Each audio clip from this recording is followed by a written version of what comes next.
மட்டும் உனக்குன்னு தான் எழுதி வச்சான். குடிகாரன் பெத்த மகளே, உன்னை ஒரு வாட்டி பார்த்தாலும் இருட்டாகும் பகலே.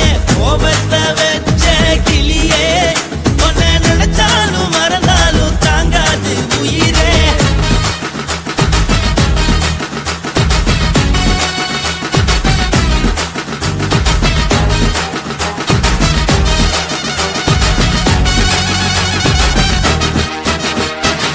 வாய்க்கு ருசியாக சமைச்சு போட்டு என் கண்ணுக்கு குளிராக அழக காட்டி தின கோயிலுக்கு போய் ஒரு சூடம் ஏத்தி என்ன நம்ப வச்சு மோசம் பண்ணிட்டா.